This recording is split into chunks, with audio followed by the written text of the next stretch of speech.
Olá, sejam bem-vindos a mais uma aula aqui no canal CFPX. Pessoal, mais uma vez estamos com a aula aí, de estanqueidade, aprofundando, nos cálculos, tá ok? E dando continuidade ao que nós, paramos na aula anterior, tá? Então, para quem gosta de matemática, hoje vamos aprofundar um pouco mais, tá bom? Agradeço aí a vocês que participam, que deixam as mensagens aqui no WhatsApp, A aula anterior aí, o pessoal interagiu bastante aí, tá? Agradeço aí, tá bom? Então, vamos iniciando aí a nossa aula. Enquanto o pessoal está chegando aí, convido a todos aí para compartilhar, para deixar seu like, Não esqueçam de deixar o nome também, tá? Para controle interno aqui da escola de quem está participando aí das nossas aulas, ok? Se você tem dúvida da plataforma, eu também vou relembrar, que algumas dúvidas, nós vamos tirando aí com os alunos que entram em contato ou diretamente aqui na escola pelo WhatsApp, ou ali pela plataforma de estudos, ou o caminho, padrão que nós temos para você tirar dúvida também ao nosso grupo de estudos, tá bom? Lembrando que é muito importante esse apoio que nós fazemos, dessas aulas ao vivo aí, ou mesmo que sejam as aulas que já foram gravadas, tá? Para vocês aí assimilarem bem o conteúdo da plataforma, tá ok? Então, vamos para a nossa apresentação. Vamos dar sequência aqui no nosso treinamento, Então, vocês que estão aí, chegando, aí na live, Ricardo Lino, vou acompanhando aqui pelo chat, tá? Boa noite, tem o pessoal que já está chegando aí, Maurílio, o Heraldo, o Roberto, tá? Sejam bem-vindos, tá? Para mais esta aula. Então, recapitulando, creio que vocês já viram as aulas anteriores, certo? Nós estamos na nossa quinta aula, tá? E nós dividimos o nosso conteúdo.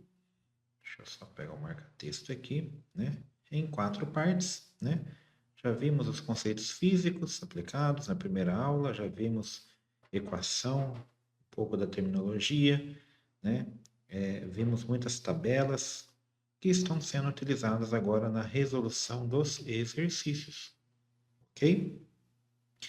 Então, nós estamos, relacionando aí toda a terminologia, as tabelas, as equações e também revisando a matemática, que sempre aí, é uma dificuldade, tá? Então, nós paramos na última aula com o exercício 7, tá ok? Nesse exercício, nós estávamos, fazendo aí, recapitulando um pouquinho dos conceitos básicos da leitura de tabelas e da aplicação de fórmulas. Então, trabalhamos bastante as equações, Vamos continuar nesse, ritmo, tá? Para fixar bem o conteúdo, ok? Então, nós temos aqui a nossa calculadora, de apoio aqui, tá? Pessoal, então, um recipiente, o exercício nós iniciamos sempre analisando o contexto, fala do recipiente fechado, enchido com ar até uma pressão de 2 bar, ou seja, uma sobrepressão acima da pressão atmosférica. A seguir, esse recipiente é mergulhado completamente em água, tá? Qual que é o tipo de ensaio?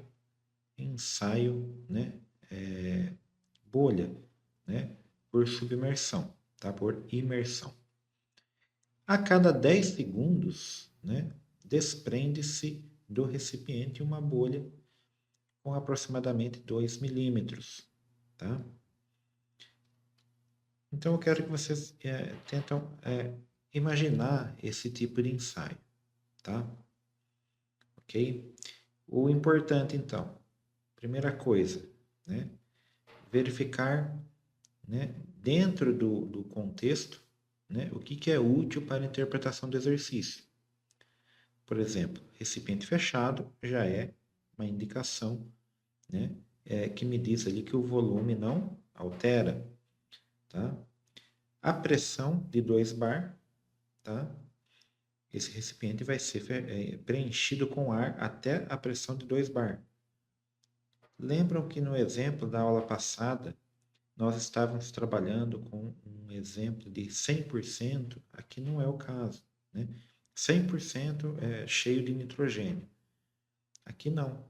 Aqui o recipiente, né, ele vai ser preenchido além do que já tem lá, sem a necessidade de você, né, retirar o ar que está lá. Justamente porque é ar comum, tá? Esse recipiente vai ser mergulhado na água.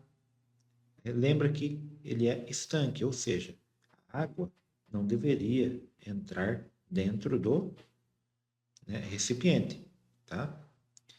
Uma, porque a pressão da água vai ser menor que a pressão interna, correto? Então vai ter uma diferença aí também. O ar, ele vai ser, né, mais expansível, né? Molécula menor. Então, tem uma capilaridade maior, né? Ele consegue sair de dentro do recipiente mesmo ele estando mergulhado na água. Por isso que essa é uma prática muito utilizada em alguns processos que trabalham, né, com, né, uma análise, né, de componentes da indústria automobilística, por exemplo, que precisam de uma certa vedação e precisam passar por um teste, tá? Só que aqui no caso, né, está sendo um pouquinho mais exigente, não somente o ensaio visual, que é o mais comum. Então, normalmente isso aqui é o teste de estanqueidade, né? Vocês, já comentei que as práticas, por exemplo, não envolvem tantos cálculos, tá? Mas muitas vezes vocês podem se deparar com alguns procedimentos que precisam ser interpretados, tá? Então, alguns cases que nós estamos estudando para aplicar essa matemática. Essa taxa de vazamento, qual seria nessas condições, tá? E qual seria a taxa de vazamento padrão, né? Então, vamos trabalhar com esses dois contextos, tá? Então, essa figura que nós trouxemos aqui ilustra mais ou menos o exercício, tá? Então, temos aqui uma bolha que está sendo desprendida, tá, de dentro do recipiente. Aqui no número 1, indicando o recipiente pressurizado com ar. Tá? Ele está mergulhado, né, num outro recipiente com água. É justamente para visualizar, né, esse desprendimento de bolhas. Tá? Somente visualizando as bolhas pode ser que já seja um requisito ali qualitativo para você reprovar o item. Tá? Mas como nós estamos aprofundando no contexto, nós vamos trabalhar quantitativamente, tá? Então, nós temos aqui, né, que para a taxa de vazamento é QL vai ser trabalhado sempre com a variação, né, da quantidade pelo tempo. Então, sempre que vai falar de taxa de vazamento, vai envolver tempo, tá? E nós podemos ter aqui, por causa dessa delta Q, né, ou o volume ou a pressão fixa sendo multiplicada pela sua variação. Ou volume vezes variação de pressão, tá? Ou pressão vezes variação de volume. Só que lembra lá, né? Nós temos aqui, ó, considerando que a pressão é constante. Então, se eu tenho a pressão constante aqui, no caso da bolha, né? A minha variação de pressão é zero. Se minha variação de pressão é zero, eu praticamente cancelo essa parte da equação. Por isso que ficou somente QL igual a, né, pressão vezes variação do volume, vezes, né, dividido, aliás, pela variação do tempo. Tá? Então, o que nós temos aqui? Okay? Com SP, né, igual a 10 a terceira milibar, Por que 10 à terceira milibar? Lembra que nós tínhamos 2 bar? Então, nós temos aqui, ó. Deixa eu até mudar a cor da caneta aqui. Né? Nós tínhamos um vaso pressurizado com 2 bar de pressão, mas ele está dentro de uma pressão atmosférica de 1 bar. Tá? Porque essa água está fazendo uma pressão atmosférica de 1 bar. Tá? Então, eu tenho uma diferença de apenas 1 bar aqui. 1 bar. Tá? Só que esse 1 bar equivale a 1000 milibar, certo? É a unidade de...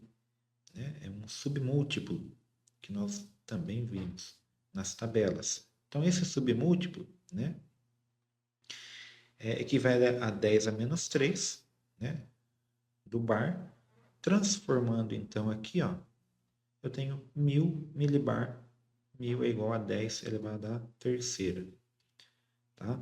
Então, foi daqui, das regras de potenciação, né, que se originou esse valor, tá, de 10 elevado à terceira milibar, tá ok?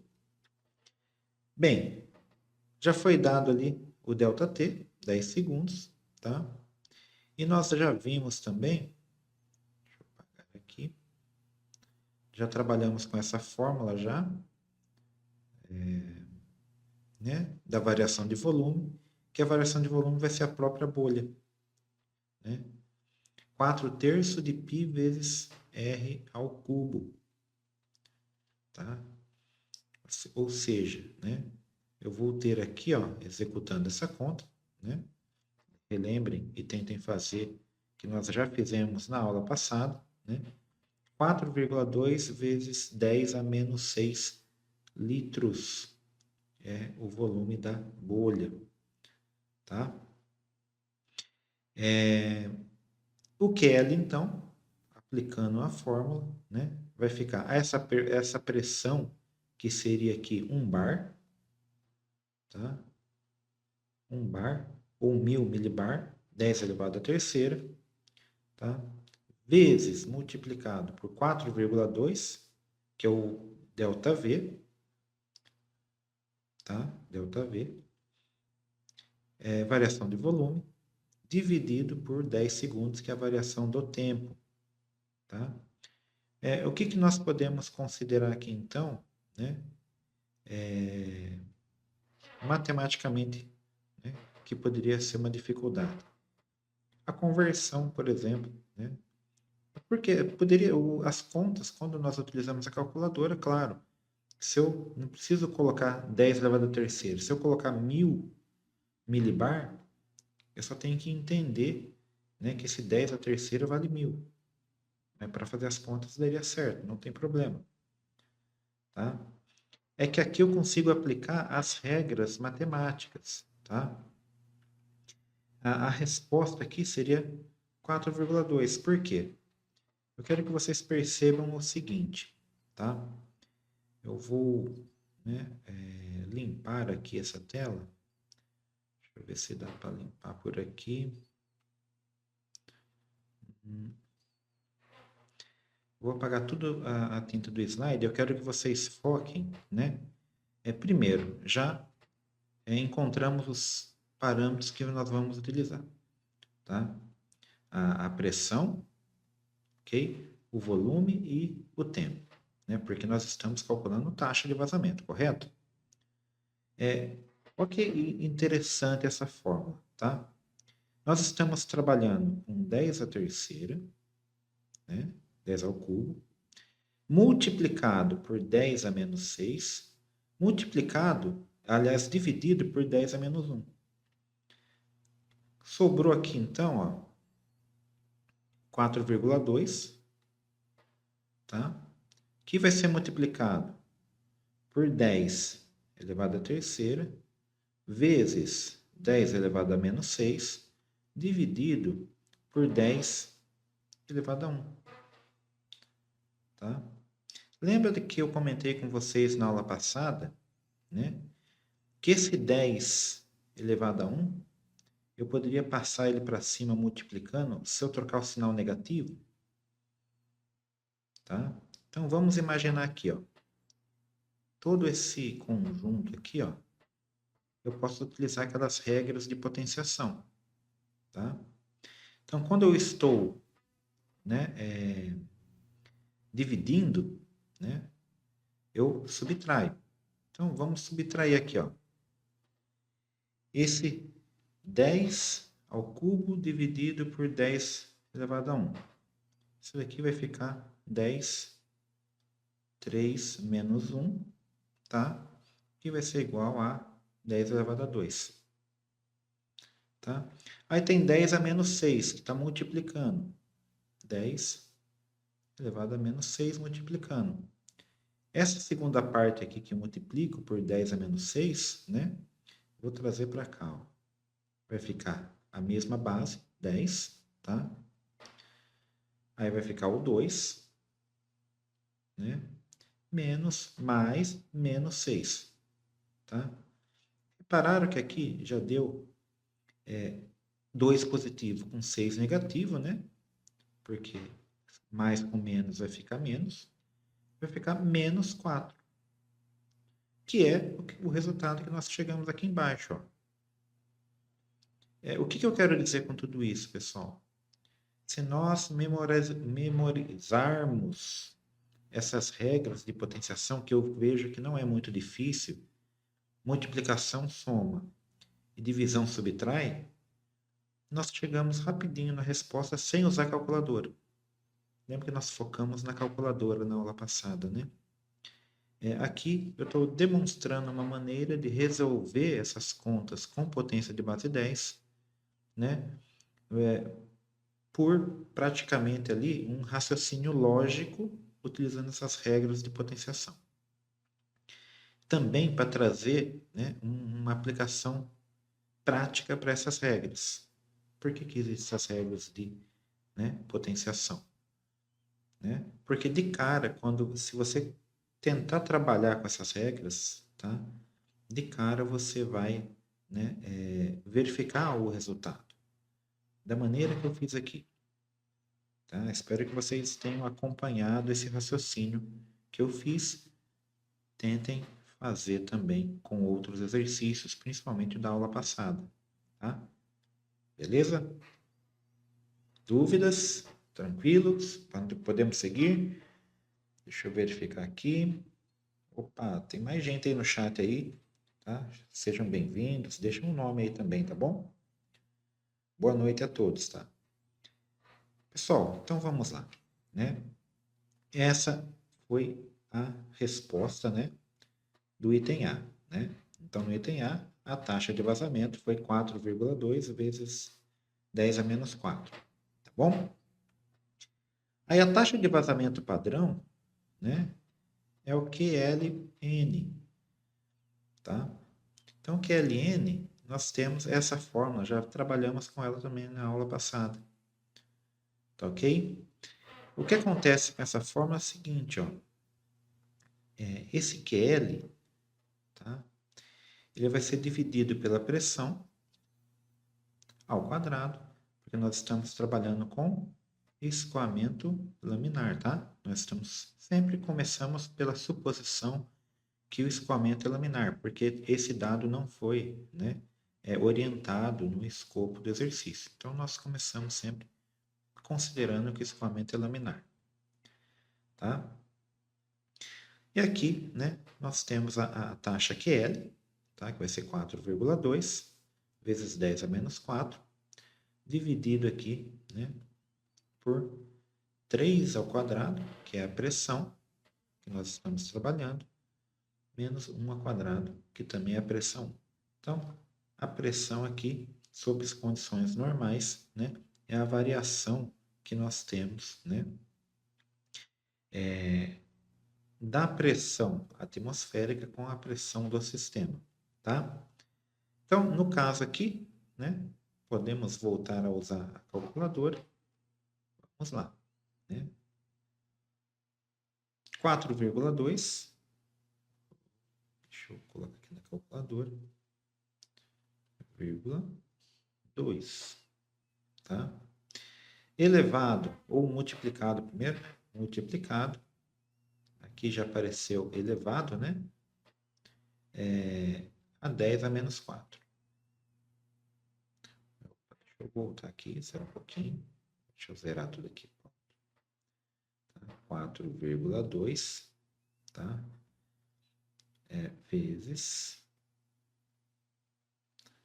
tá aqui, 10, não, sério, deixa eu colocar certinho aqui. Deixa eu fechar.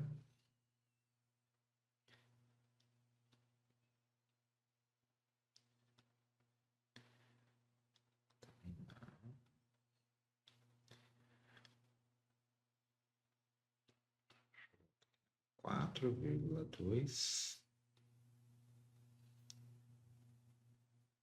multiplicado, tá? Por, no caso aqui, menos 4 negativo, elevado a 10, tá? Então, agora sim aqui, ó. Ok? Tá? Igual. Então, 4,2 elevado a menos 4, tá? Notem que aqui na calculadora, vocês perceberam que elevaram a mais zero. Estava tentando tirar isso para não confundir vocês, tá? 4,2 elevado a zero, né? É como se fosse o 4,2 mesmo. É que aqui nessa calculadora científica está aparecendo a anotação aqui, tá? Ok? Mas desconsidere esse E, né, elevado a mais zero aqui, tá?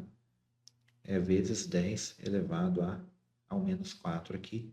Vocês vão reparar que também apareceu E mais zero aqui, que na verdade, né, não vai fazer a diferença.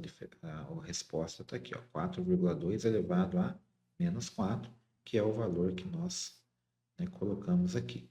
Então, o que nós vamos fazer com esse valor? Dividir ele, dividido, tá? 4 elevado a menos 4, tá? Dividido. 3 ao quadrado menos 1 ao quadrado, tá? Então, 3 ao quadrado, nós já vimos também na aula passada, é a mesma conta, né? Vai dar 9, 3 vezes 3, né? Menos 1, tá? Que vai ser 8, tá? Então, 4,2 elevado a 4 dividido, já está o sinal lá, por 8, igual 5,25 elevado a menos 5, tá? Então, a resposta está aqui, ó. Tá? 5,25, né? Elevado a 10 a menos 5, né? É sempre muito importante tomar nota da unidade de medida, milibar, litro, segundo a menos 1. Ok? Essa é a taxa de vazamento padrão, né? Eu creio que né, só tinha que saber se o escoamento, né, era laminar ou não. Nós supomos que ele era laminar. Se não fosse laminar, tá? Se não fosse laminar, ia dar uma potência aqui, ó, de 10 elevado a menos 6, tá?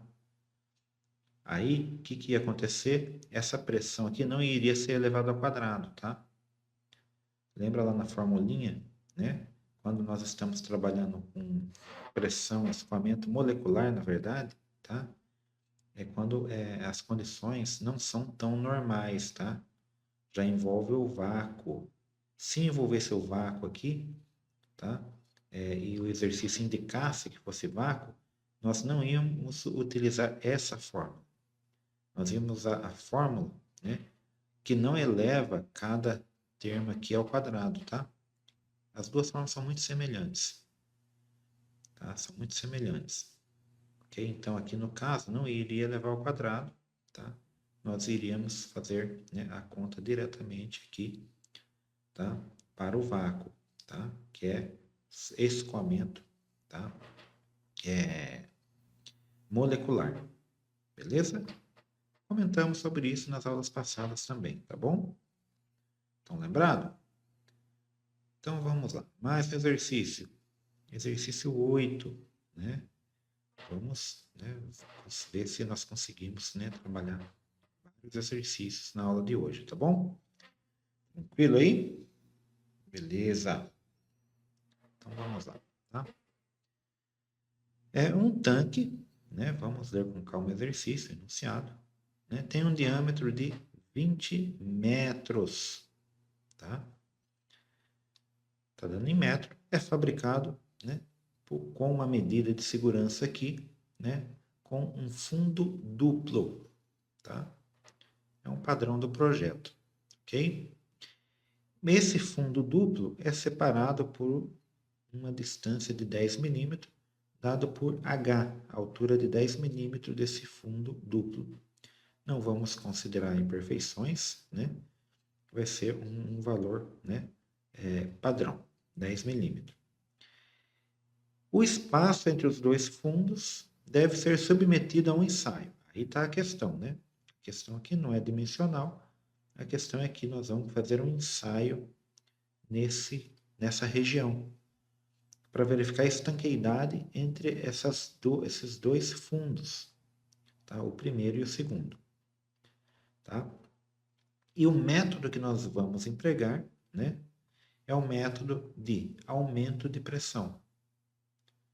E nós vamos verificar a taxa de vazamento. Na verdade, nós já temos aqui uma orientação que a taxa de vazamento máxima aceitável, representada aqui por QL aceite, tá? Tem que ser menos ou menor que 10 elevado a menos 2 milibar litro segundo a menos 1. Tá? Então, essa é a taxa de vazamento aceitável. Outra consideração, que no ensaio são empregados um manômetro, e aqui foi dado a precisão do manômetro e a precisão do termômetro. Tá? Então, temos uma variação de 1 milibar para o manômetro, né? E uma precisão de 1/10 de grau para o termômetro. Tem uma consideração aqui do procedimento, né, que é, devido à pressão de vapor, a medida deve ser indicada a uma pressão total de 50 bar a temperatura de 20 graus Celsius. Tá? Esse daqui foi o enunciado e nós teremos aqui 4 questionamentos sobre esse caso. Tá? Primeiramente, então, né? Aliás, já comecei aqui a fazer uma organização dos dados, tá? Então, daquele enunciado, tem vários dados que foram, né, apresentados. Então, no item 1, um tanque com diâmetro de 20 metros e fundo duplo. É, né, o contexto base do exercício. Tem a distância entre o fundo, que é H igual a 10 milímetros. É a região onde vai fazer o ensaio de estanqueidade. Tá? O método já indica aqui a taxa de vazamento máxima aceitável. Tá? Já é um dado também. 1 vezes 10 elevado a menos 2. Tá? E fala também no item 4 da pressão do manômetro, ok? 0,1 da precisão, aliás, tá? E da precisão do termômetro. Tá? Cada um 1/10, tá? Em milibar ou em graus Celsius. E no item 5 vai falar da medida, né? Que deve ser iniciada aí com 50 bar numa temperatura inicial de 20 graus Celsius, uma temperatura recomendada. Então, no item A, né, pergunta-se qual que é o volume desse espaço, já entra numa questão dimensional, tá? No item B, pergunta qual o tempo de medida necessário, tá? No item C, quais são as fórmulas, né, que nós vamos usar se quisermos calcular a taxa de vazamento, ok? E no item D, né, aqui para a gente raciocinar, o que seria feito, como faria o teste se a taxa de vazamento aceitável fosse ultrapassada. Então, o que acontece se essa taxa de vazamento for ultrapassada? Não foi dada uma taxa de vazamento máxima aceitável? Nós vamos fazer uma análise, tá? E se essa taxa de vazamento aceitável for ultrapassada, tá? Nós vamos concluir com esse raciocínio, ok? Então, vamos lá. Primeiro item, aliás, já relembrando todos os dados, tá? No primeiro passo, vamos coletar dados. Tá? Aqui tem uma ilustração, né, de um tanque. Então, estamos considerando aqui que é um tanque de 20 metros de diâmetro. Então, se nós vamos trabalhar com raio, o raio é 10 metros. Tá? Se vamos trabalhar com área, né, essa área vai ser metros ao quadrado. Se vamos trabalhar com volume, metros cúbicos. Tá? Então, medidas lineares, medidas, né, de área e medidas de volume. Tá ok? Então, temos aqui o diâmetro, a altura foi dada em milímetro, tá? Então, nós sabemos aqui, ó, também é bom recapitular, que 1000 milímetros vai ser correspondente a 1 metro, correto? Então, vamos lá. Né? Dos instrumentos, também temos dados do instrumento, tá? A precisão aqui, vamos chamar aqui, né, de ΔP, né? E aqui delta teta, tá? Uma letra grega. Variação de mais ou menos um décimo, tá? Nós vamos verificar aqui. Teremos que considerar mais para menos quando estivermos trabalhando, ok? E também, né, uma consideração que essa medida, né, vai ser feita a 20 graus Celsius, tá? Empregando-se ar, né? Porque normalmente, né, esse ar tem uma umidade característica, ok? Então, o objetivo aqui, né, é diminuir os erros, tá? Porque o motivo daqui é só uma explanação do motivo de trabalhar com essa temperatura e com essa pressão, tá? Reduzir erros por causa da pressão de vapor, tá? Devido a essa umidade do ar, tá? Então, a medida vai ser iniciada somente após essa pressão, né, tiver um valor de 50 milibar. Ok? Então, vamos lá. Né? Primeiro que nós temos que saber a área, né? Precisamos saber a fórmula. A fórmula, né? Nós já temos alguns valores aqui, né? Que nós já vimos, para ser aplicada aí numa fórmula de cilindro, né? Então, lembra? Altura vezes o raio aqui, né, ao quadrado, vezes π, tá? É a fórmula, né, do cilindro, tá ok? Nós vamos aplicar essa fórmula, então. Essa vai ser o volume do fundo duplo. Ou seja, entramos na área de geometria aqui também, tá? Então, nós temos aqui, ó, né? Nós trabalhamos em centímetro, tá? Convertemos para centímetro quadrado, tá? Π é um número, ok? E aqui também a altura dada em centímetro. Então, 10 milímetros, né? Nós transformamos em centímetro, ok? E, né, aqui também, né, o raio foi transformado em centímetros, tá? Ok? Fazendo a conta, nós chegamos no resultado aqui, né,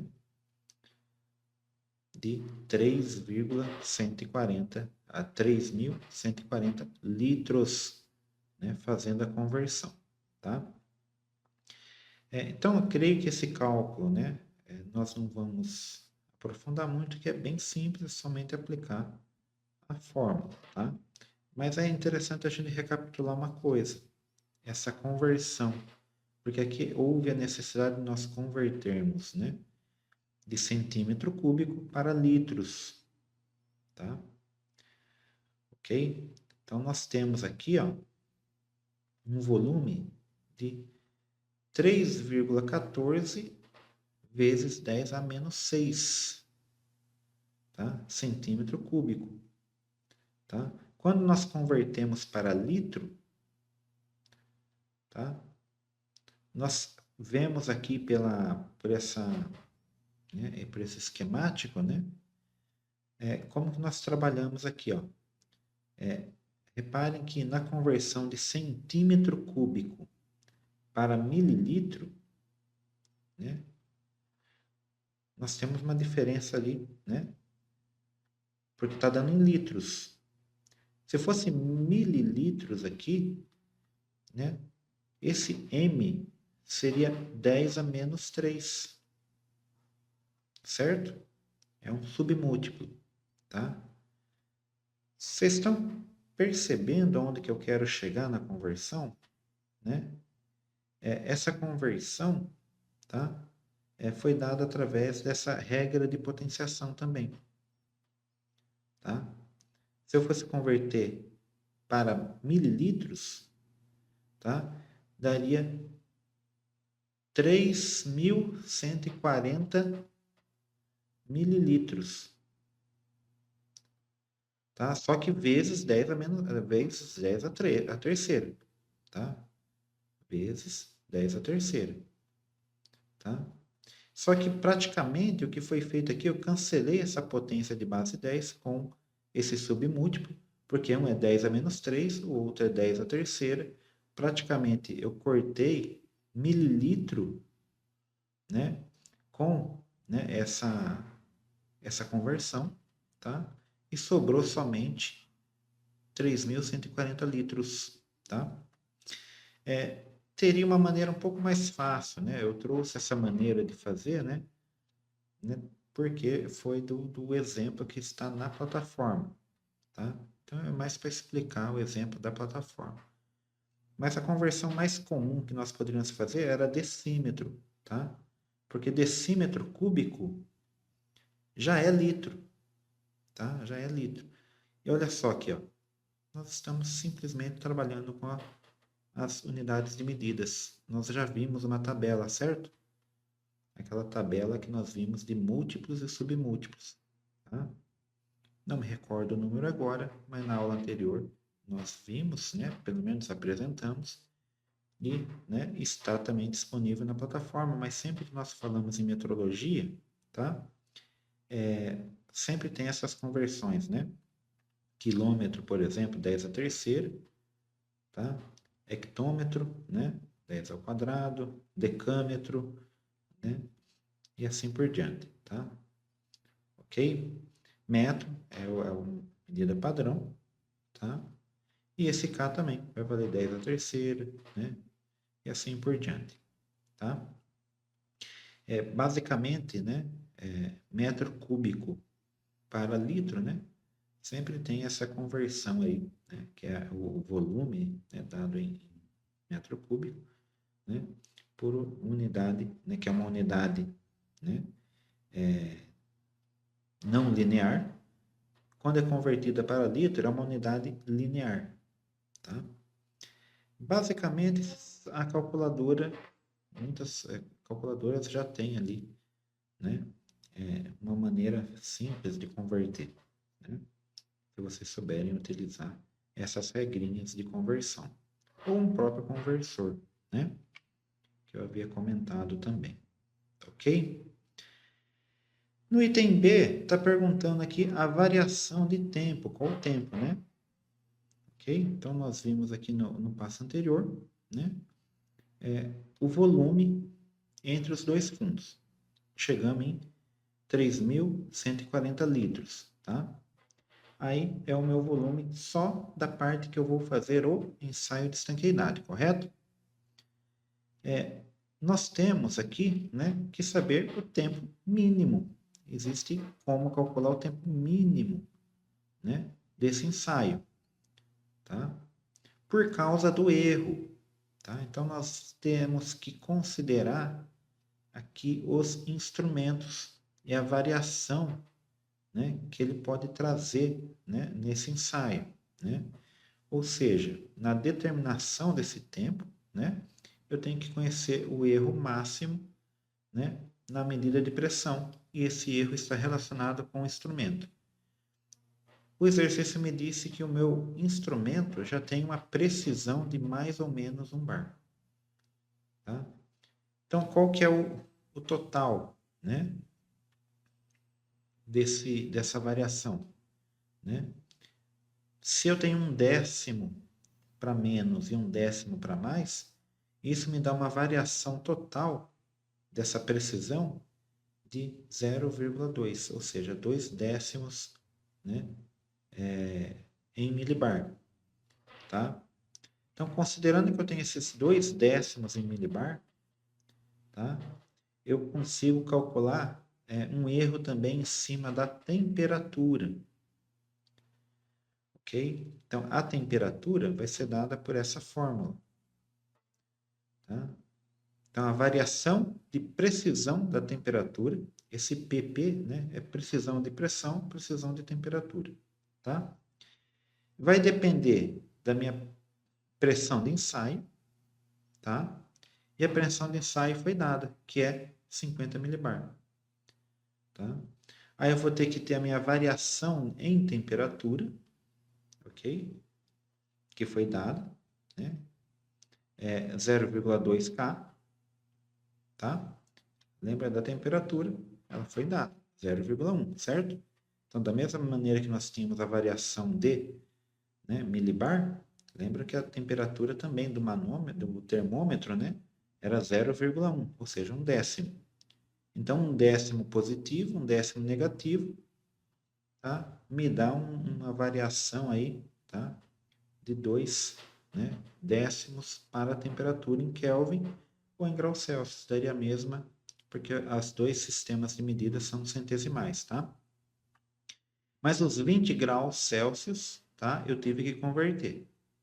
A temperatura eu tive que converter, não teve jeito. Tá ok? Então, essa conta aqui, dá para nós fazermos rapidinho na calculadora. Tá? Então, eu tenho 50 milibar. 50. Vamos fazer aqui, né? Multiplicado por 0,2. Opa, aqui 0,2. Tá? Dividido por 293. Tá?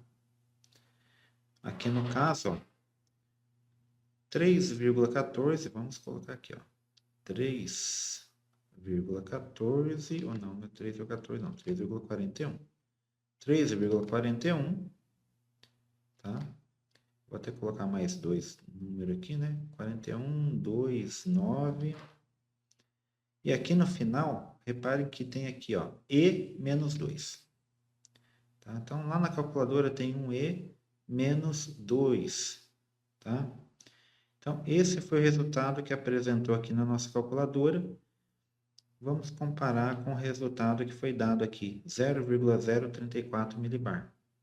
Primeiro, eu já vou considerar, tá? Esse resultado da calculadora, eu vou considerar ele que é notação científica. Lembra? Eu estou recapitulando para a gente também ir revisando o que nós vimos na aula anterior, tá, pessoal? É muito importante isso, tá? Então, eu já comentei de notação científica com vocês, tá? Então, esse valor 3,41, né, elevado a menos 2, é notação científica, porque o valor apresentado, né, está entre 1 e 10, né? E aí tem, claro, né, o expoente de base 10, que é a característica da notação científica, tá? Mas repare que a resposta foi dada em, né, número por extenso, sem ser notação científica. Será que está correto? Como que eu, né, verifico isso? Tá? Reparem que esse zero, né, vamos mudar a cor da calculadora para ficar melhor. Tá? Eu vou pegar esse valor de 0,034, né? Se eu multiplicar ele por 1, vocês concordam que ele não varia. Tudo que é multiplicado por 1 é ele mesmo, né? Mas o número 1, se vocês relembrar pela potenciação, é 10 elevado a 0. 10 elevado a 0, todo número, aliás, elevado a 0 é 1. Tá? Então, todo número elevado a 0 é 1. Tá? Eu estou pegando bastante no pé hoje da potenciação. Tá? Então, para revisar as regrinhas que nós vimos também.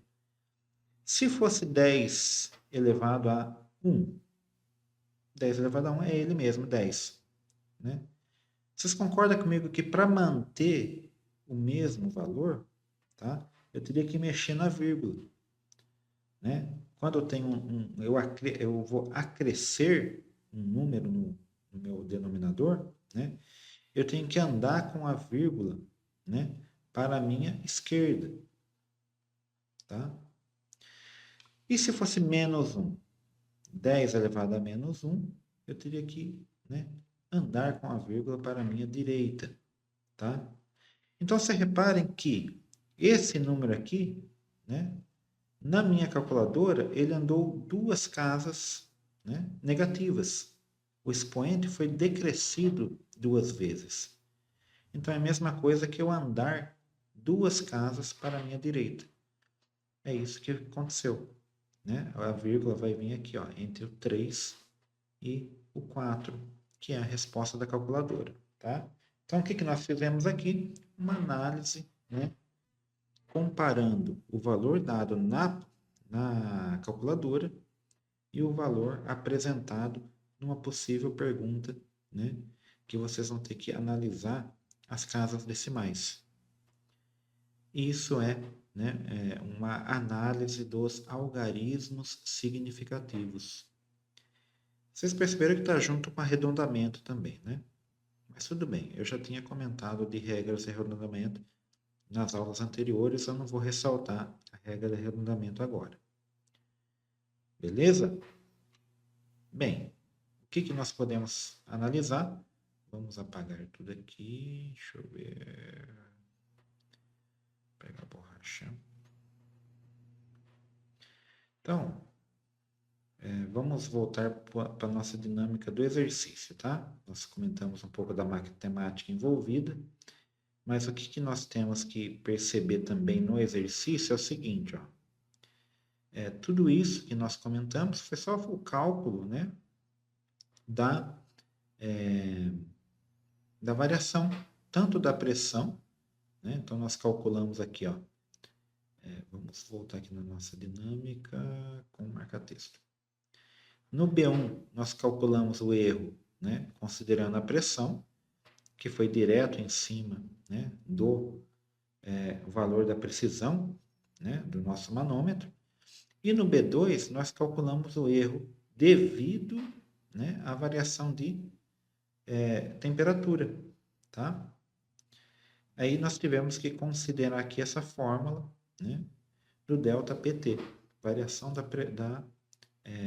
precisão, né, da temperatura. Tá? E chegamos em dois valores, 0,2 milibar e 0,034 milibar. Agora vocês vão entender por que não foi dado em notação científica aqui. Porque vai ter que somar os dois para a gente achar essa variação. Tá? E essa variação vai ser dada aqui, né,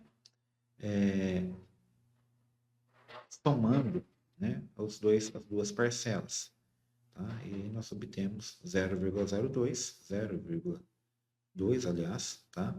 Somado com 0,034, ok? Então deu 4,320, tá? Esse é o valor que nós vamos utilizar para calcular o tempo. Nós precisamos desse ΔP, porque esse ΔP ele é um requisito da minha fórmula do tempo mínimo. Tá? Qual que é esse tempo mínimo? Né? O tempo mínimo que nós vamos utilizar nesse ensaio, nessa característica desse ensaio. Tá? O QL aceite já foi dado no exercício, nós já temos. O volume nós já calculamos e deixamos ele aqui também em notação científica. Notação científica, aqui também está aqui em milibar, tá? Basicamente era requisito nós chegarmos nesse valor que está faltando, que era o ΔP, tá? Que é a variação de pressão, tá? Que foi dada aqui em milibar por segundo. Tá ok? Vamos lá. Confirmando esse valor na calculadora, Aqui dá para a gente relembrar também as unidades de medida. Tá? Deixa eu só pegar aqui o caneta verde. Tá? Notem, né, que eu estou multiplicando litro e dividindo. Então, cancela. Estou multiplicando milibar e dividindo milibar. Então, cancela. O que, que me sobrou? Segundo. Por isso que a minha unidade de medida é segundo. Tá? 7.347 segundos. Aí, no caso, foi convertido para horas. Tá? Calculadora. Vamos lá trabalhar esses valores. Tá? Então, vamos limpar aqui. Tranquilo, gente? Então, 3,14. Eu vou pôr o 10 à terceira já, tá? Opa, deixa eu voltar aqui, eu sempre esqueço. Primeiro põe expoente, aqui nessa calculadora é assim, né? Primeiro põe expoente, depois eleva, tá bom? Multiplicado, 3,14. Eu coloquei esse primeiro termo aqui, então. Multiplicado, vezes, tá? Então, já está aqui, ó, calculadora. Dá para vocês verem aqui, ó, 3,14 vezes elevado, né, a 10 à terceira. Multiplicado, vou multiplicar aqui por 0,234, tá? Multiplicado vezes, não é o 1, né? Vamos voltar aqui, é 0,234, igual, né? Temos um valor aqui, tá? Pessoal, notem esse valor que foi dado na calculadora, tá? Eu quero trabalhar muito o raciocínio lógico com vocês, tá? Notem esse valor aqui. Esse valor aqui, eu vou até... Tá faltando dividir aqui, ó, por baixo, tá? Mas esse valor em cima aqui, ó... Deixa eu pegar aqui na nossa caneta. O valor da calculadora, ó, foi 7,3476, tá? Vezes 10 elevado a menos 2. Perceberam aqui? Tá? Esse valor da calculadora aqui, ó, tá? Ele tem que ser dividido por 10 a menos 2, ou seja, tudo isso vai ser dividido por 10 elevado a menos 2. 2 aqui, tá? Ficou parecendo 1, mas é 2. Tá? Pessoal, eu quero que vocês de novo ressaltem isso, ó. Esse valor aqui, ó, esse 10, eu vou manter a base e vou fazer menos 2, né? Esse menos 2 que está aqui embaixo, né? Ele fica assim, ó. Do menos 2, menos 2. Tá? Aliás, desculpa, tá, Xavier? Aqui no resultado é mais 2, tá? Então, aqui em cima é mais, ó. Mais. Tá? Então, eu tenho mais 2, menos 2. Menos com menos, fica mais, correto? Então, eu tenho aqui, né? 10 elevado a mais 4. Não precisa pôr mais 4, né? Mas esse valor está multiplicando aqui por 7,3476. Pessoal, 4 casas, tá? Que eu posso mexer com a vírgula. Então, a vírgula que estava aqui, ó, eu vou andar 4 casas, ela vai ficar aqui. E eu vou cancelar essa anotação científica. Foi o que foi feito aqui, ó. Mais uma vez, né? Dava para fazer uma percepção, né? Claro que eu estou fazendo com calma, raciocínio lógico, mas só de vocês baterem o olho no resultado já conseguiria fazer também, tá? Aí, transformando esse valor, né? Eu vou até dividir aqui para vocês verem, né? Então, dividindo aqui, ó, dividindo, tá? Por 2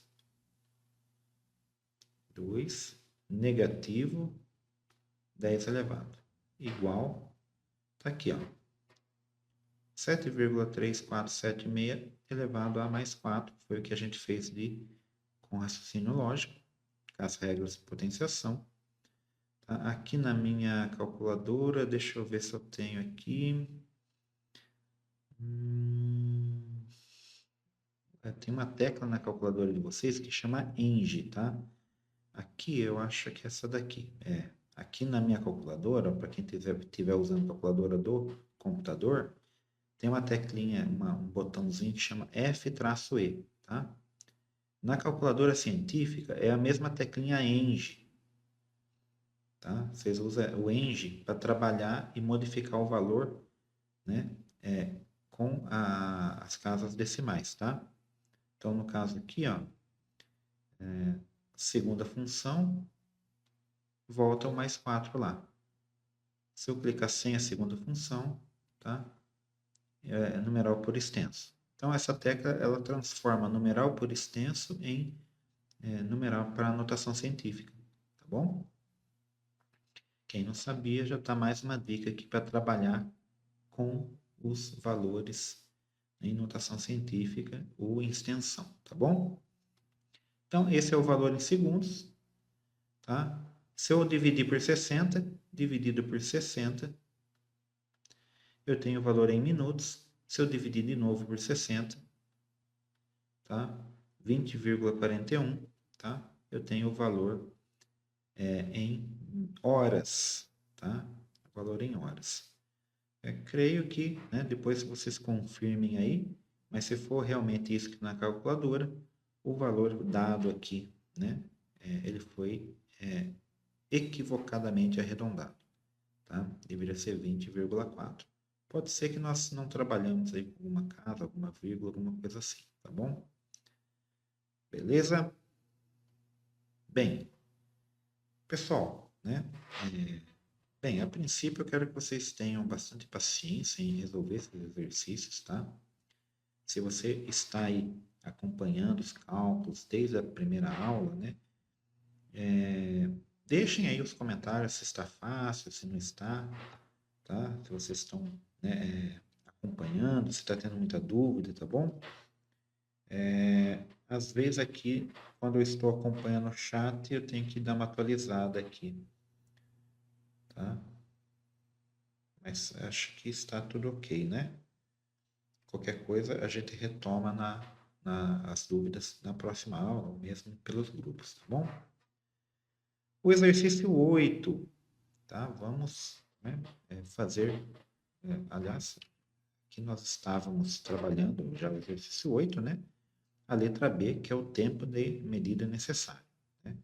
Temos mais um item, que é o C. O C, na verdade, né, ele fala somente que fórmula que eu preciso para a taxa de vazamento. Lembram? A taxa de vazamento, eu posso usar aqui, ó, QL, volume, delta P por tempo, tá? Esse volume aqui, né, o QL, né, é o QL normal, a taxa de vazamento. Tá? Nós vimos o delta P, como que calcula. A variação do tempo, nós vimos, né? Aliás, nós não temos essa informação, tá? Então, nós só indicamos aqui, no caso, qual que é a forma que nós precisaríamos utilizar, tá? Então, possivelmente, essa forma será uma forma dentro do procedimento, ok? E o item D, né, seria para a gente refletir um pouquinho se, quando nós calcularmos o QL, né, ele for diferente, né, do nosso QL aceitável. Aceite. Eu vou escrever aqui embaixo.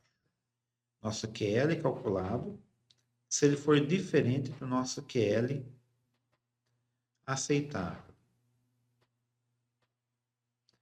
Tá? O que nós fazemos? Tá?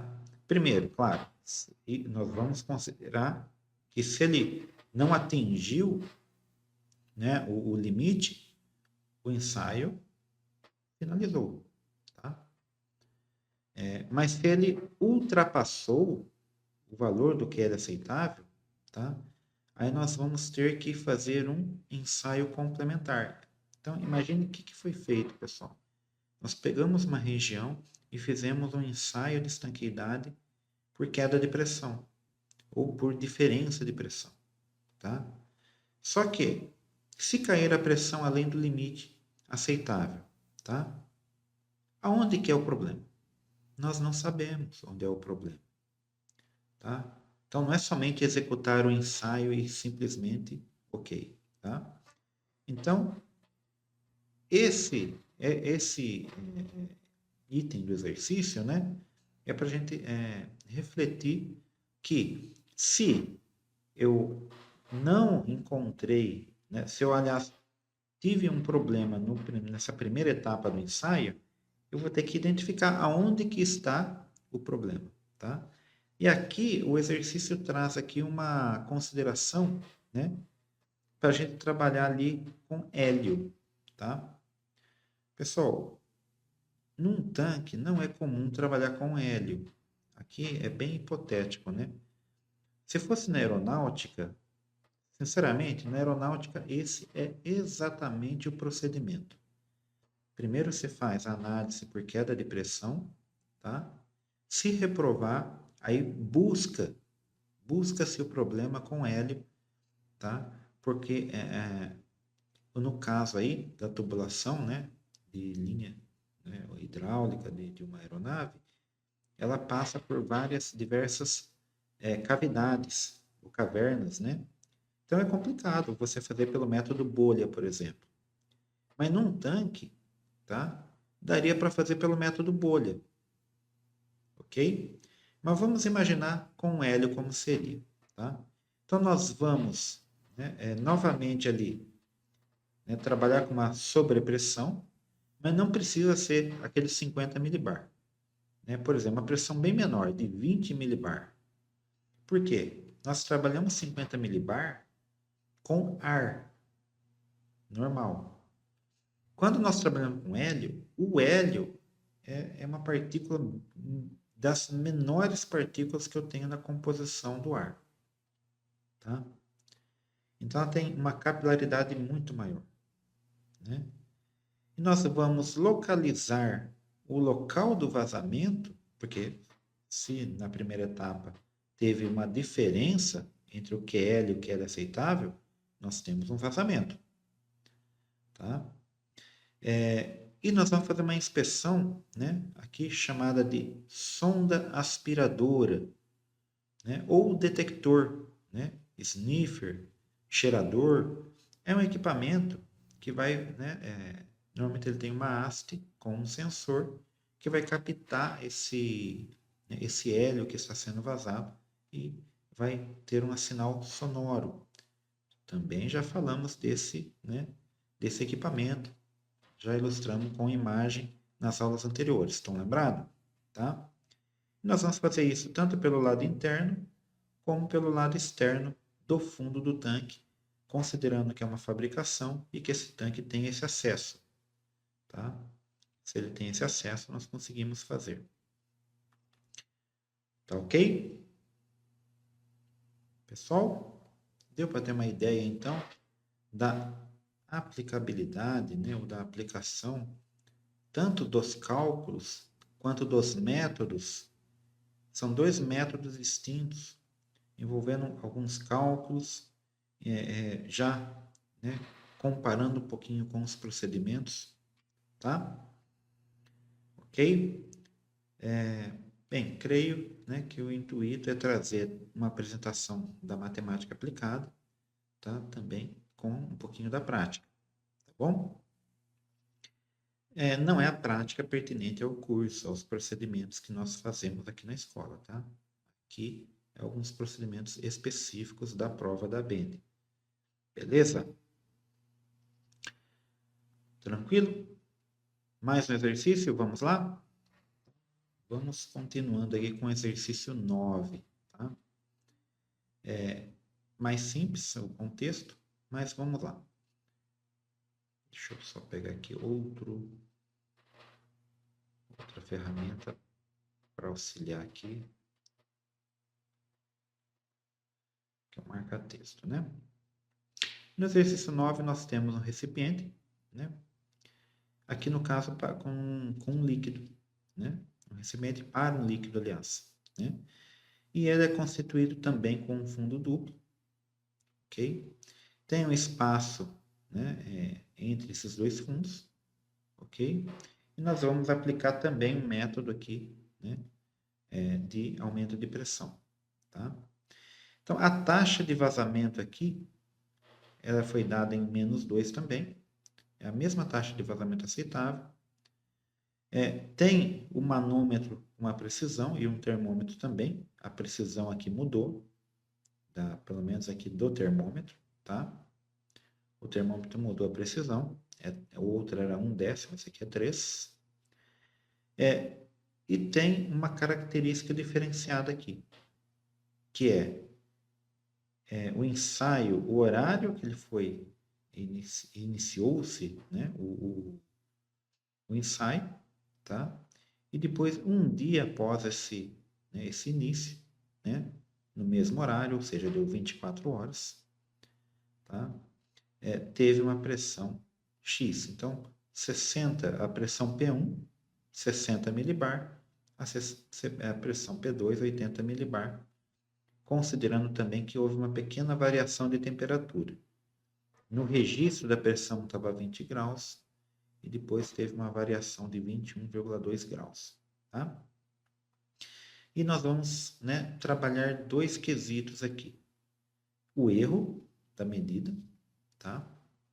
E a taxa de vazamento. Tá? Então, agora nós vamos calcular a taxa. Tá? Antes a gente só definiu a forma. Nós precisamos desses parâmetros para calcular a taxa, que não tinha no exercício anterior. Ok? Então, o que nós temos aqui agora? Novamente, nós temos o volume, que já foi dado em litros. Tá? Temos a pressão de ensaio, 60 milibar.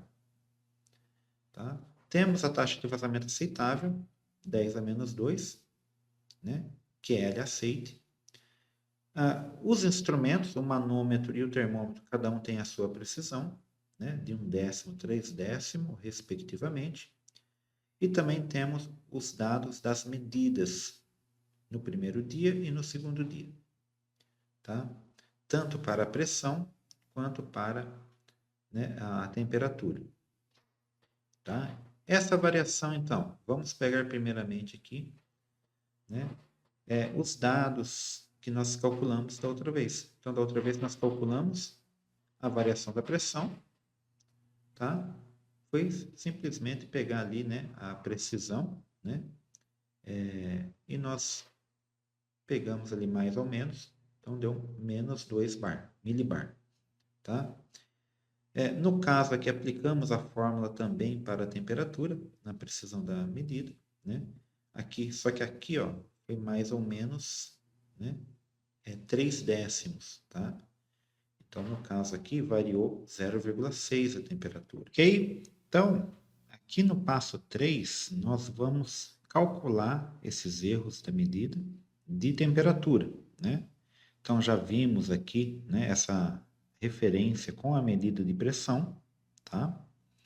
Então, já vimos que essa delta P, né, a precisão, a variação da precisão, né, na pressão, deu 0,2 milibar, correto? É o mesmo sistema que nós vimos anteriormente. Só que aqui é o seguinte, eu tenho que o meu instrumento, né, ele tem aqui 3/10, né, para menos ou para mais, né, na precisão. Então, eu tenho uma variação total de 6/10. Aqui no caso, tanto faz se é 6/10 em graus Celsius ou em Kelvin. Em módulo é o mesmo valor, tá? Então, nós temos aqui, né, que existe também uma variação né, quando nós falamos no ensaio, da pressão na medida 1 e da pressão na medida 2, que no caso aqui é 1,2 que nós vemos aqui, né? Que de 20 até 21,2 eu tenho 1,2 graus de variação. E em módulo eu posso somar com o 0,6, tá? Por isso que eu tenho aqui, tá? O valor de 1,8, né, kelvins dividido por 20 graus, que 20 graus, né, foi aqui o valor de 273 mais os 20 graus transformando em Kelvin. Na fórmula eu tenho que usar em Kelvin, tá? Na nossa calculadora, então, a pressão do ensaio já sabemos que é 60 milibar, né? Nós vimos a fórmula, né? A mesma que usamos anteriormente, e aqui nós temos na calculadora. Então, nós temos aqui, ó, 60 bar multiplicado por 1,8 dividido, tá, por 293. Chegamos no resultado 0,368. 0,36, o 6 maior que 5, vamos arredondar para 0,4. Então, aqui, ó, esse valor aqui calculado, né, do meu delta, né, precisão da temperatura máxima, tá, vai ser igual, né, a 0,37 praticamente, que nós vamos arredondar para 4. Tá? Ok? Então, nós temos agora os dois valores, 0,2 milibar e 0,4, no caso aqui também em milibar. Tá? O que nós fazemos com esse valor? Nós temos que achar o nosso ΔP. Tá? Então, achamos aqui, ó, 0,4, tá, da temperatura, 0,02, somamos aqui, né, ΔP, 0,2 mais 0,4, ΔP vai ser igual a 0,6, tá? É a minha variação, né, de acordo com a precisão dos instrumentos. Medidor de pressão, manômetro, e o medidor de temperatura, o termômetro, tá? Ok? Tranquilo até aí? Mas reparem que eu tenho um outro parâmetro aqui também, né? A pressão medida no ponto 1, né? E a pressão medida no ponto 2, tá? O que acontece? Essas medidas, tá? Quão elas são confiáveis? Nós acabamos de calcular de acordo com a precisão dos instrumentos. Tá? Então, como que a minha variação pode variar? Mais ou menos isso, né? Ou ΔP. Eu consigo fazer uma análise, tudo isso que nós vimos até agora serve para a gente ter uma confiabilidade nas nossas medidas. E eu consigo ter um índice de precisão. Tá? Então, imagine que todos esses valores que nós vimos até agora, tá? Eu consigo chegar num índice de variação. Quanto que pode variar para mais ou para menos? Porque nós sabemos que, né, com a medida que nós obtivemos na medida P1 e na medida P2, né, nós conseguimos, considerando os instrumentos, saber quanto que variou, de acordo com a precisão. Tá? Então, o que nós faremos aqui, né? A variação que nós obtivemos nos instrumentos, tá? 0,6 bar, né? Ok? Dividido pela precisão ou pela, na verdade, variação que nós tivemos aqui, 60 para 80, deu 20 milibar, tá? Fazendo a conta, nós obtivemos aqui, né? 0,6 dividido por 20, né? 0,03. 0,03, só que faltou aqui, né? Multiplicado por 100. Então, 0,03, vamos voltar aqui, multiplicado por 100, para tirarmos a porcentagem. Então, isso daqui multiplicado por 100 foi igual a 3, que no caso é 3%. O que significa isso? Vou trocar aqui a cor da caneta. Significa que eu tenho uma probabilidade aqui de 3% de variação real no meu valor, de acordo com a precisão, né, dos meus instrumentos. Tá? Se isso está muito fora da minha necessidade, eu preciso trabalhar com instrumentos mais precisos. Ok? Tá? É o que vai impactar no ensaio, a instrumentação, ou seja, os instrumentos que foram utilizados. Tá? Ok? Ainda no último, né? Aliás, aqui na coleta de dados, né? Aí a gente vai determinar o QL, né? Então, nós temos o QL aqui, né? Dada pela fórmula do volume. O volume já sabemos que foi dado em litros, tá? No caso aqui, né, a variação de pressão, que foi dada em milibar, né? Já vimos ali, ok? Pode variar 3%, né? Mas não estamos considerando isso aqui agora, tá? E a variação do tempo foi 24 horas, tá? Aqui multiplicado por 3.000 segundos para dar o valor em segundos. Foi um dia, de 8 horas até 8 horas, correto? Tá? Então, nós temos que transformar esse um dia. Então, o que foi feito aqui? Ó? Um dia foi transformado em 24 horas e multiplicando por 3.600, né? Nós transformamos em segundos, que é a unidade de medida requerida pela fórmula. Tá? Na calculadora, vamos voltar para a calculadora, né? Vamos lá. 3.000. Opa, vamos colocar certinho aqui. Será que apagar? 3.000 multiplicado por 20, dividido, aqui na verdade, dividido, tá? Por 24. Eu vou pôr entre parênteses aqui, né? Dividido por 24 vezes 3.600, tá? Que é a conversão para segundos, tá ok? Então, aqui vocês podem verificar, ó, 3.000 vezes 20 dividido por 24 vezes 3.600, né? Igual 0,69. 0,69, vamos arredondar para 7, né? Vou colocar aqui, ó, 0,7. Vamos lá, 0,7 é o número por extenso, tá? Isso é a mesma coisa que estar multiplicado por 10 elevado a 0, que é 1, tá? Se eu reduzir para menos 1 aqui, eu tenho que andar com a vírgula. Andei com a vírgula, né? Transformei em notação científica. Esse número aqui não estava em notação científica. Está menor que 1.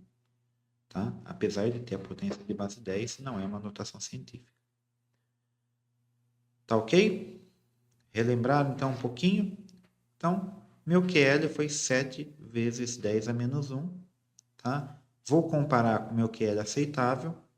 Se estiver dentro, está aprovado. Se estiver fora, eu vou ter que achar aí, né, um ensaio complementar para, né, possivelmente detectar aonde que é o ponto de vazamento. Tá ok? Exercício 10, né? Vamos, né, desenvolver esse exercício aqui também, né? Rapidinho para nós, né, não delongarmos muito. Tá ok? Vamos acompanhando pelo chat aí, tá? E conforme conforme a necessidade, nós vamos respondendo vocês, tá? Uma câmara de vácuo, aqui já estamos trabalhando com uma câmara de vácuo, deve ser submetida a um ensaio de estanqueidade integral, empregando-se, né, o método de aumento de pressão. Nós estávamos trabalhando com só a estanqueidade do fundo aqui, é um recipiente que vai, né, ser trabalhado de maneira integral, né? Referente a esse ensaio, né, nós devemos aplicar aí um aumento de pressão entre 10 elevado a menos 5 e 10 elevado a menos 4 milibar, tá? E, né, o tempo dessa medida, né, qual deve ser o tempo dessa medida, né, para se afirmar com segurança que a taxa de vazamento vai ser menor, né, que QL menor que 10 elevado a menos 4 milibar, tá? Para uma câmara de vácuo com um volume, aí são 3 perguntas num único exercício. Por quê? Eu tenho um volume da câmara de vácuo de 150 metros cúbicos, um outro volume de 1,5 metro cúbico e um outro volume de 0,015 metro cúbico. Tá? Então, são 3 câmaras de vácuo diferentes, de 3 tamanhos diferentes. Tá? Já dá para ter uma noção agora que QL menor que 10 a menos 4, nós estamos trabalhando com escoamento laminar. Tá? Lembram? Já trabalhamos com esse quesito também. Então, vamos lá. Sempre, primeiro passo, coleta de dados. Só que aqui eu vou trazer um dado a mais aqui para a gente recapitular. Está vendo que não foi dada diretamente a variação de pressão. Foi dado ali, né, 2 valores. Nós vamos ter que transformar. Tá? Então, nós vamos relembrar um pouquinho das regrinhas de potenciação. Se vocês já acompanharam algumas aulas minhas, eu comentei de um jeito diferente. Por isso que eu trouxe também. Por quê? Porque aqui tem uma ideia interessante lá da plataforma, quando nós temos uma tabelinha dessas regras de cálculo, tá? Notem aqui que eu tenho um valor, tá? Representado pela letra A, vezes uma potência de base 10, elevado a um expoente B. Tá? O que acontece? Se eu multiplicar o A 10 vezes, tá? Eu subtraio o meu expoente por menos 1. Então, quando eu multiplico, né, o meu valor por 10, tá? Eu subtraio o meu expoente por 1. Tá? E o contrário também é válido. Vamos trocar até a cor aqui para ficar bem explicado. Se eu tivesse mesmo número, mesmo número, tá? A vezes 10 elevado a B, tá? Se eu dividir por 10, é a mesma coisa de eu aumentar por 1. Pessoal, isso é a mesma coisa que eu havia falado de movimentar com a vírgula, tá? Olha os exemplos aqui, ó, desses 2 primeiros casos, A e B. Tá?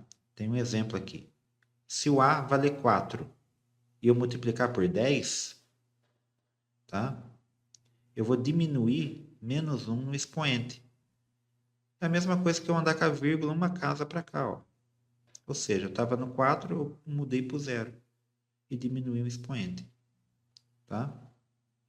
E eu posso fazer isso quantas vezes quiser. Se eu multiplicar de novo por 10, eu vou diminuir mais 1, né? Ou diminuir mais uma unidade.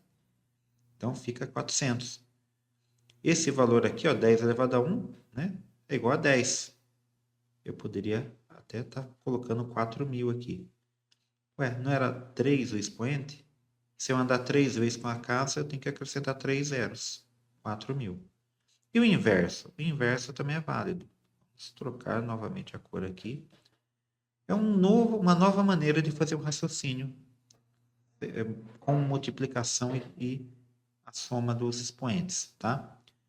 Se o meu A vale 2 e eu divido por 10, dá 0,2. Né?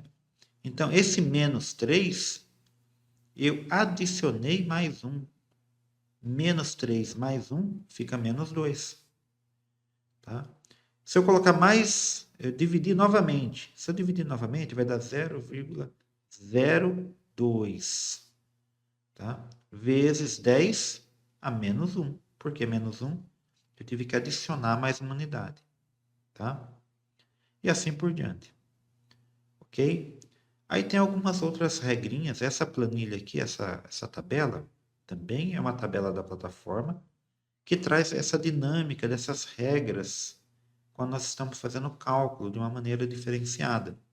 Essa daqui, por exemplo, é que a gente vai aplicar aqui nesse caso, do item C, né? Tá? Então, vejam, eu tenho A1 e A2. Eu tenho que somar esses dois números e manter a base com o mesmo expoente. Então, é requisito na soma ou na subtração que eu tenha dois expoentes, duas potências com a mesma base 10 no caso, e mesmo expoente. Tá? Então, se for menos 2, tem que ser menos 2, e eu somo 3 mais 5, 8. Se for o 7, e aqui no caso menos 8, tá?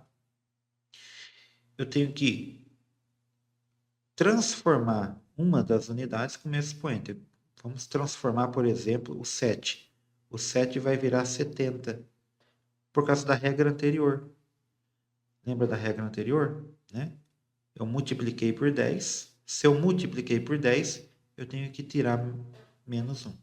Então, estava menos 4, ficou menos 5. Tá? Então, apliquei aqui a regra A para manter a mesma base com o mesmo expoente, para poder, enfim, né, conservar a base com o expoente, 10 a menos 5, e somar o 70, na verdade é uma subtração, né? 70 menos 8, 62. Dá para converter novamente. Ó, apliquei novamente a regra aqui da divisão do item B. Né? Dividi o 62 por 10, ficou 6,2, tá? E mantive aqui, né? Subtraí, na verdade somei, né? Somei mais 1 com menos 5, ficou menos 4. Tá ok? Vamos lá. Só trouxe essa tabela porque é interessante demonstrar que tem essa tabela lá na plataforma, tá? E ela é muito útil para vocês, né? Caso porventura não estejam tendo dificuldades, né? Para manipular aí, né? A potência, tá bom? Então, o que foi feito aqui, ó? Tá? Eu tenho o valor da pressão, eu trouxe aqui, ó. Né? 1 vezes 10 elevado a menos 5, tá? E eu tenho fazendo uma subtração, né? Uma comparação aqui, né? Com 1 vezes 10 a menos 4. Eu não posso fazer diretamente essa conta, tá? Uma delas eu vou ter que multiplicar por 10 aqui, né? Para transformar esses expoentes, tá? Então, multiplicando por 10, no caso aqui, né, o menos 4, eu tenho que subtrair. Então, quando eu multiplico por 10, eu tenho que subtrair um número, né? Então, vai ficar 10 a menos 5. Tá? E no caso, eu subtraí aqui os dois valores, por isso que, né, o valor dado aqui, né, foi 9 milibar, aqui na minha variação de pressão. Tá?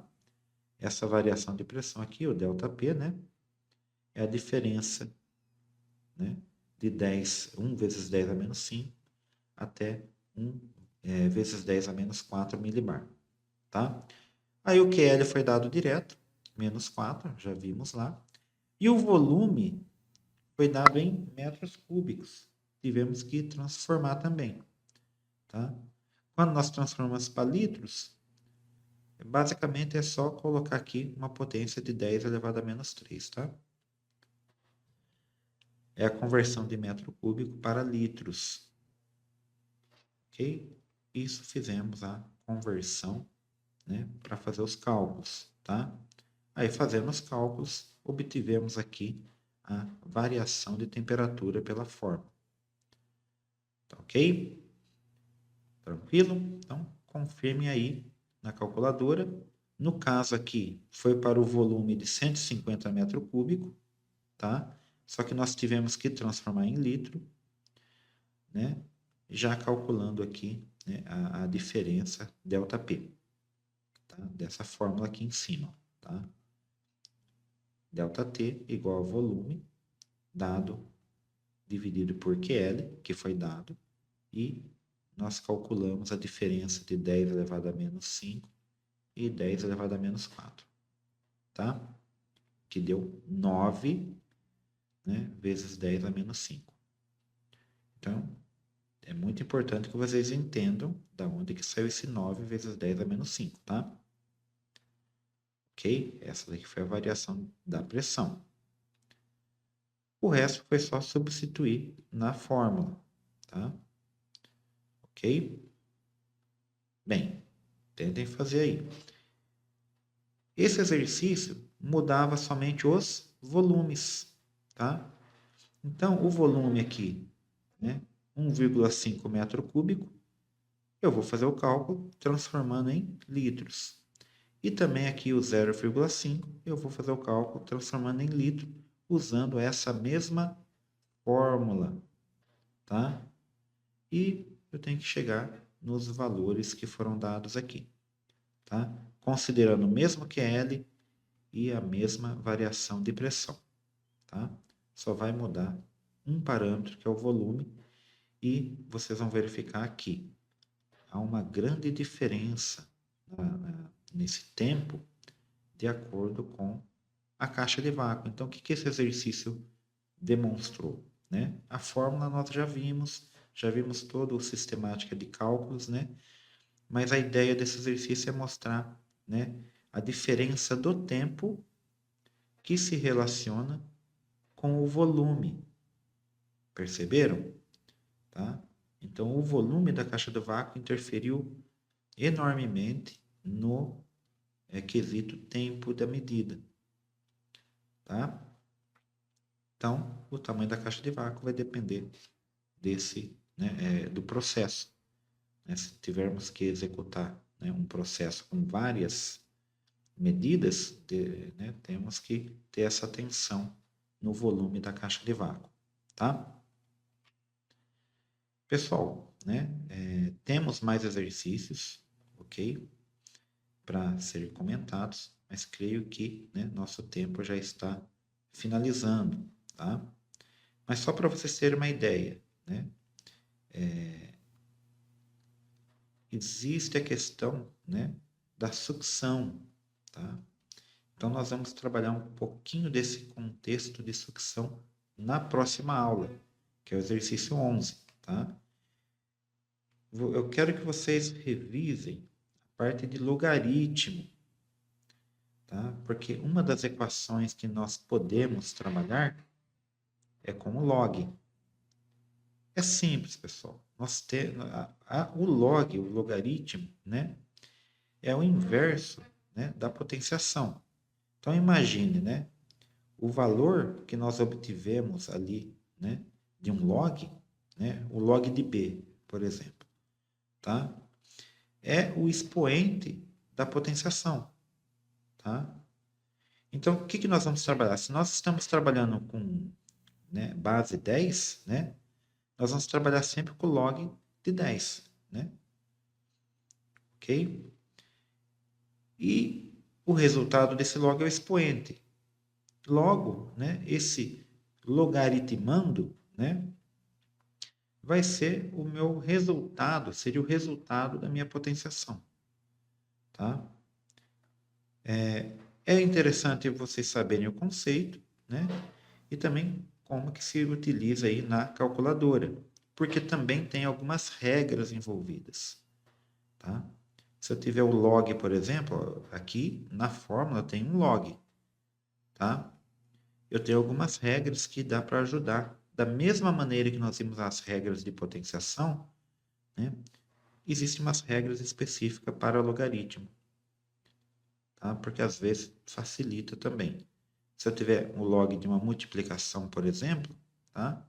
eu consigo dividir em 2 logs. Um deles pode ser a minha incógnita e o outro eu consigo resolver, fazendo uma soma, né? Se for uma divisão, o sinal é negativo, mas eu consigo dividir também, tá? Se for um log de um número elevado a x, simplesmente eu tiro esse x do expoente e ele passa multiplicando, tá? Essas são as 3 principais regras logarítmicas, né? Para se trabalhar com logaritmos, tá? E depois nós continuamos na próxima aula, né? Com esse exercício 11 trazendo essa dinâmica. Mas é necessário que vocês revisem e recapitulem toda a teoria que nós vimos hoje. Tá ok? Pessoal, né? Mais uma vez eu agradeço. Deixa eu voltar na minha câmera aqui. Agradeço a presença de vocês, agradeço os comentários, né? Vamos trazendo as dúvidas durante as aulas. Eu vou encaixando a dúvida de vocês nos exercícios seguintes, tá bom? Um abraço a todos, né? Desejo aí bons estudos e fiquem com Deus até a próxima aula. Até mais, pessoal.